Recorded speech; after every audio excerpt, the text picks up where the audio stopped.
Welcome to the Sleon podcast. Today's guest is Tyler Wagner. He is the founder of Authors Unite, where he helps people write, publish, and market their first profitable book. He has helped people create passive income, become leaders in the field, start businesses from their books, and much more. Since starting Authors Unite, he has helped 250 plus people become profitable, and has helped them become authors. He is also the best-selling author of Conference Crushing, a book designed to help business people and entrepreneurs maximize their ROI at networking meetings, conventions, and conferences. And we got him on the podcast. Hey, Tyler, how are you? Doing awesome, man. Thank you for having me on. I appreciate it. So I met Tyler via LinkedIn, and he has a cool podcast. Probably one of the coolest podcasts I've seen so far, where he interviews entrepreneurs, and he gives them like a couple questions, and the podcast is usually under 10 minutes. Can you tell us a bit about that journey? Yeah, for sure. So the podcast is called The Business Blast, and I started that almost 3 months ago now, around 2-3 months. And really the idea behind it was, like, I listened to like the Tim Ferriss show. I listened to the Joe Rogan podcast. There's a lot of other business podcasts out there, and they're all like pretty long. You know, like sometimes the Tim Ferriss show is like 3 hours, and you know there's great content in there, but you know sometimes you just don't want to listen to a 3 hour podcast. So the way mine works is they're like short 5 to 10 minute interviews, and I have a specific set of questions. There's like 7 questions, and they basically get down to like what's the most valuable business lesson that you have, and like what are the most valuable life lessons you have. And then it comes out in 5 to 10 minutes. So short, sweet, and straight to the point value is kind of how I've come up with it. What have you learned from this journey so far? What have you learned, your pros and cons? With podcasting, I've learned that I should probably have my calendar give a little more space in between each one, because right now, because they are short, I do it in like 15-minute increments. And if you get behind on one earlier in the day and you have like 20 scheduled, then you get backed up on all of them. And that's happened to me a few times. So I'm working on that. And one of the biggest pros, and I didn't really think of this when I started podcasting. I just wanted to do it because I love connecting with people, but not like you connect with people, but it's more of like a business growth hack in a sense. And I didn't really think of it that way when I started it, but it's like if you really want to meet someone, let's say, like if you want to learn from them, if you were to just reach out and be like, hey, will you mentor me? You know, the chances of getting a yes out of that question is kind of low, I think.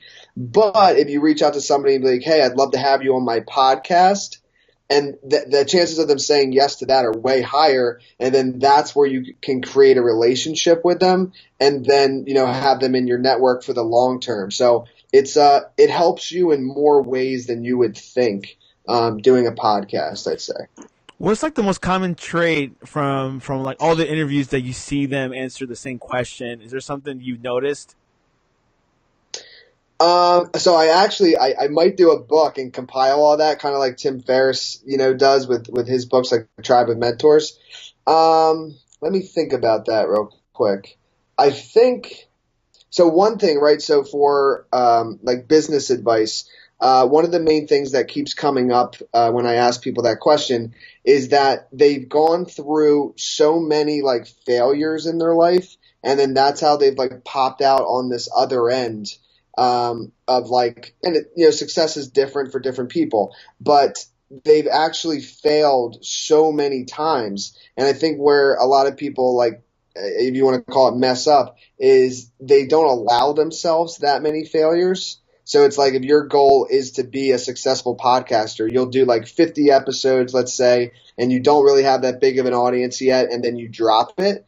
But, you know, the people that I'm interviewing, they would be like, no, like you do like 1,000 shows, you know, like you go all in, keep going. You're going to fail. You'll forget to hit the record button 10 times, you know, whatever it is.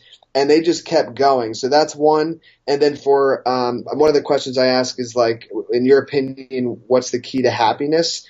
And one of the biggest answers I've got is actually like, a balance in life. So, you can work all you want, but like family and relationship is also so important and it fuels your work.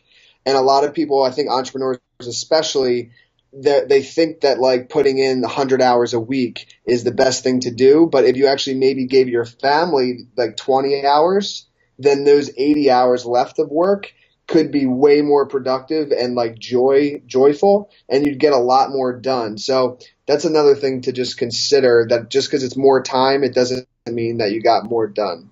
How do you find these guests? A lot of different areas. So LinkedIn, I'm huge on LinkedIn. I think people are overlooking LinkedIn in every aspect of business. Like, it is free to reach out to anyone you want. I know there's paid versions, like if you want to email, but as long as you have like a second connection to them, you can connect to anybody or send them a connect request, right? They could deny it, but in most cases, like people just accept. So LinkedIn and Instagram, Facebook, and yeah, those are our top three. Those are our top three. It's interesting you say that because I've been using LinkedIn this past month hardcore, and that's how I Yeah. found you. And it's really weird, but I feel like people take you more, really take you more serious than Facebook. It feels like, yes, you're able to message them, even if you never Yeah. met them in person. Yep, exactly. Yeah, I think I say it to a lot of the people in my network. I'm like, honestly, people are not using LinkedIn as effectively as they could. It's all free. That's the biggest thing too. Is it's like with Facebook, everybody's talking about Facebook ads, which are great for business. But LinkedIn, like you can find your target audience because these are all professionals. So pretty much if you run a business, your customers are probably on LinkedIn. And instead of, spending hundreds or thousands or even more than that dollars on Facebook ads, you could just go on LinkedIn, search them, and then send them a message or request to connect. And yes, that takes time, but it's all free. So especially if you're working on a budget, LinkedIn is the way to go as well. I agree. It's free. You don't have to drive to a networking meeting. You can meet everyone all at once. You could, I mean, if you search for any type of job, the person's there. You're a plumber, a roofer, Yeah. innovator. There's positions called global entrepreneur. I'm not sure what that means. Um, but anyways, let's go retrace. Can you tell us a little bit about yourself, how you started with this revolution, I guess? Yeah, for sure. So about 4.5 years ago, or let me go back a little further. So I was in school, in college, and my second year, it really hit me that like I wasn't gonna get a job that I actually wanted from this degree that I was getting. My major was entrepreneurship, and I read the book, The 4 Hour Work Week by Tim Ferriss, and that book just changed my mindset dramatically.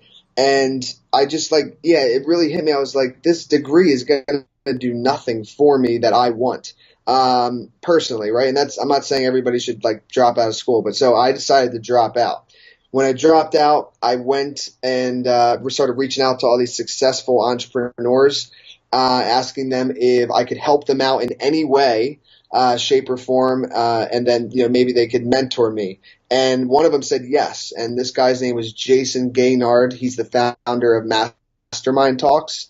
And so he basically mentored me for like a year. I helped him put on his event called Mastermind Talks. And I just learned the power of like building a network and how to like build a brand from learning from him and just learning from everybody in his network. And one of the things I learned is if you become an author, you can build an authority from that, right? The root word of authority is author. So to build a brand, like the first thing you should do is become an author. So, I'm like a 21-year-old dropout. Like nobody's taking me seriously at that point. So I was like, I'm going to write a book. Like, I'm just going to see what I can do. So I write this book called Conference Crushing, and it becomes a bestseller on Amazon and just completely changes my life. And then after that, a bunch of people start reaching out to me like, dude, you're a 21-year-old dropout. Like, I thought you were going down like the wrong path. Like, these are the people like that I grew up with. And, but they were like, now you're a best-selling author. Like, something's not adding up here. Like, what's going on? And I was like, yeah, man, like I've just been learning from a lot of people. I've researched like, how to write, self-publish and how to market a book. I took together all that knowledge and just executed it, and it ended up working. And then it turned out a lot of other people also wanted to become authors, but it's just I think it's a mental thing as well. Like to write a book seems like very daunting. So I helped some people for free in exchange for testimonials. And then I built my current company that I've been running for like 4 or so years now called Authors Unite. And yeah, since then we've helped, actually now it's over 300 people with their personal books. And then we have other things of like collaborative work projects with books. And yeah, that's kind of how I got to where I am today. It just turned out a lot of people want to become authors and they need some like assistance getting to that point. Yeah, it's interesting. You think it's easier to become an author now than it was 20 years ago? Well, definitely because there's no gatekeeper. So like with self-publishing, like you're not you don't need that acceptance from like Hay House or like Penguin to like say yes, your work is legitimate enough for us to publish it. Now you could just write like, and I'm not saying I recommend this, but you could just write like a 25 page like short, little book, and then go on KDP, which is Kindle Direct Publishing, put it up there, and you could have an ebook. Within a day, so it's definitely a lot easier to do. Yeah, it seems like with like Apple iBooks and Kindle and all that stuff, it's easier to upload. Back in the day, like you were saying, you had to go through a publisher, you had to get signed, but now you're able to control your own destiny. Yeah, 100%. Yeah, if you want to become an author now, the only thing stopping you is yourself because there's no gatekeepers anymore. So you help people out write their books, right? Yeah, so the whole process. So people come to us at different stages. Really, there's two main stages, right? Somebody who like has an idea and they have no idea where to get started. So we can help them with like our programs of like coaching them through the process and then publishing it and marketing it for them. Or somebody comes to us and they've already published a book and it's just not selling or it's not growing their business in the way they thought it would. So then we like peel back the layers and we're like, okay, here's what's going wrong. And then we'll actually do a relaunch for them and like build their back end like sales funnels because we work with like mostly nonfiction authors. And then we can help people like that where it's like they tried to launch it, it didn't go that well, and then we'll just redo it for them. And what type of topics have you received from your clients that are about entrepreneurship, business? What type of books do you usually get? Yeah, so I'd say we're like 75, 80% nonfiction, 20% fiction. And so we'll stick with the nonfiction just for like topics. So a lot of business books in networking, like one of our best success stories, his book's called Social Wealth by Jason True. And yeah, his book's on networking. There's another one called Empowered, Sexy, and Free. That's by this woman, Jolie Dawn, and we got her #1 in front of The Alchemist, which I'm sure you're familiar Yes. with that book. Like that was like a crazy launch. And she like helps female entrepreneurs grow their businesses. So yeah, it's like very much mostly in that like self-help business genre, how to grow your business, how to do online advertising, how to do social media, things like that. I'd say are pretty typical. Yeah, it's something that you see more new people rising. Sometimes they start a Instagram and then they write a book. Yeah. Do you recommend ghostwriting? Of course, people have their schedules, different schedules, but obviously you could tell the difference between ghostwriting and people that actually write their own book. Yeah, so it depends, right? Like so first I just want to say to all the ghostwriters out there, I have much respect for you. I do not know how you do what you do. I could never do that. Like it doesn't matter how much somebody would pay me. Like I don't think I could ghostwrite a book effectively for somebody else and like actually get their voice. So that's first thing. Second thing is like it depends, and what I mean by that is if a person is like a CEO of a business and they are like completely booked like all the time, right? Because they're running the business, but they know that to grow it and to build their brand, they want to become an author. And they just don't have the time. Like they truthfully do not have the time to write a book. Hiring a ghostwriter is not a bad idea. And if you hire a really good one, like a ghostwriter can actually really capture somebody else's voice, and it can seem as if though that person wrote the book. Like I've seen it like that. Like, obviously probably like your best friends and stuff can tell, but the general public can't really tell because they don't know you that well. So I would just say it's a lot more expensive. Typically you're going to be looking at for ghostwriting like a business book, like 20 grand, like minimum for a ghostwriting. Whereas if you write it yourself and get it edited, you could be looking more in that 5-10 grand range, for like a full developmental edit. And there's different types of editing. We can get more into that if you'd like, but there's just different types and they cost different. But, so yeah, to answer your question, I would say it's good for some people. But, if you're working on a budget, I wouldn't even like consider it because it's just very expensive because, it takes a lot of time to write a book and it takes even more talent to like write someone else's book, like that's just, I don't know how people do it, man. I don't. What is your favorite part of your job?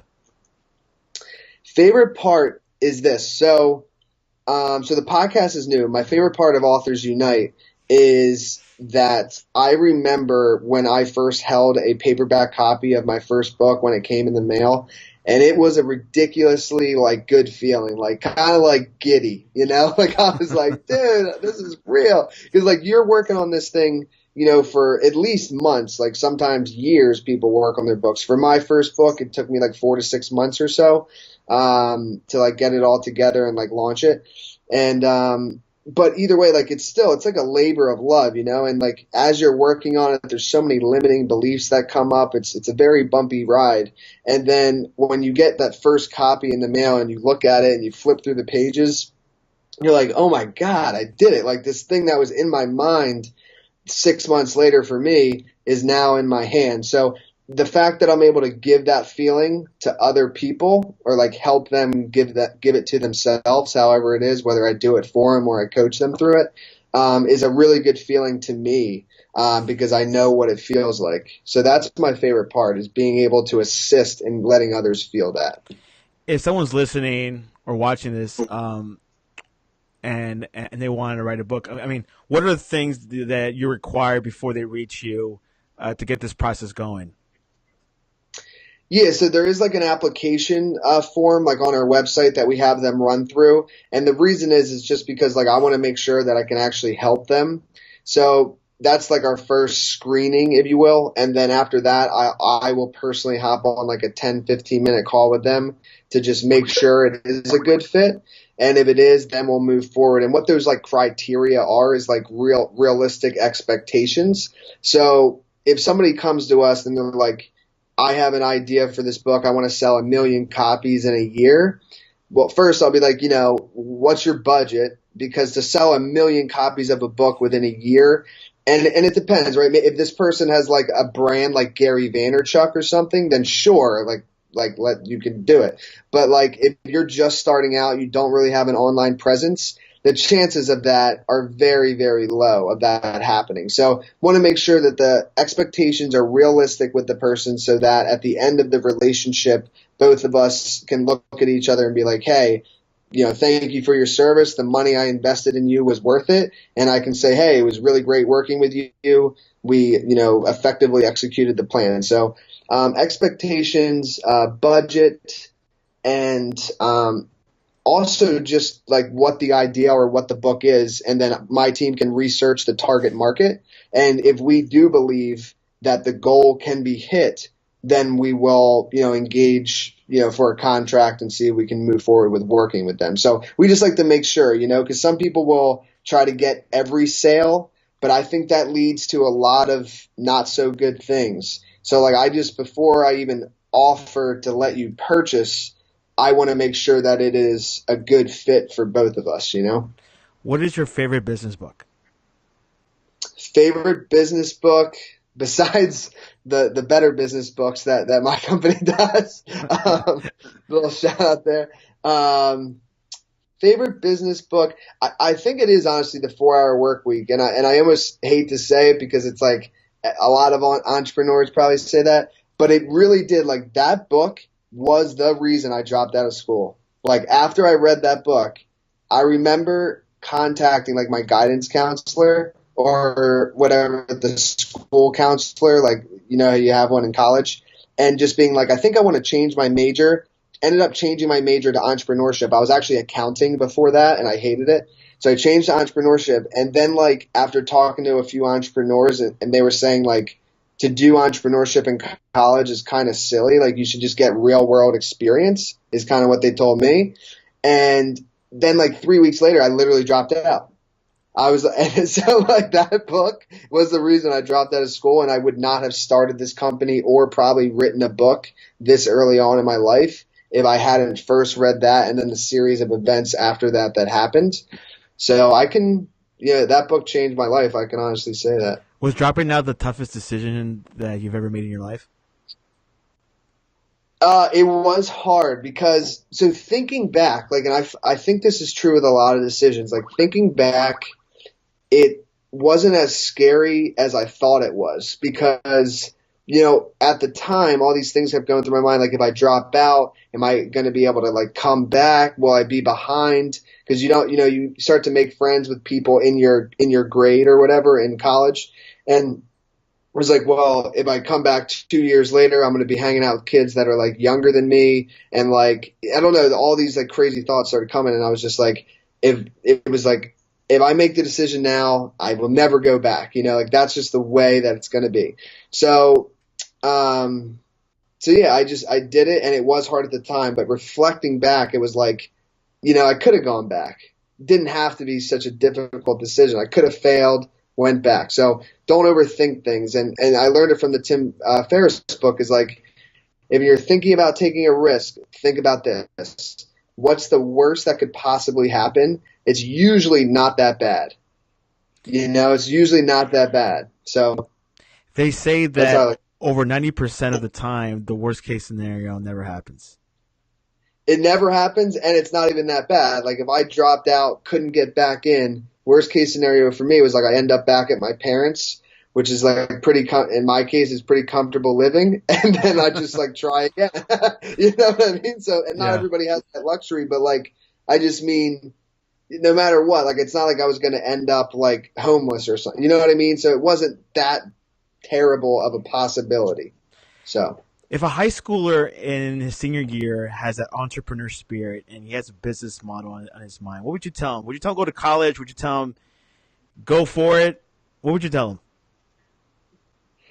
So this might, you know, some people would maybe debate me on this. I would say go to college, but don't pay for it. And what I mean by that is I would do the Steve Jobs way, which is essentially like he would go into classes that he liked, and he went to college and he would like meet people and stuff, because that's what I got out of college is the people I met that led me to like reading that book, that led me to like make more decisions in my life. So I would say find a college you like, go there, network, join a bunch of groups, but don't pay that like crazy tuition unless you get like a full ride, which does not happen for most people.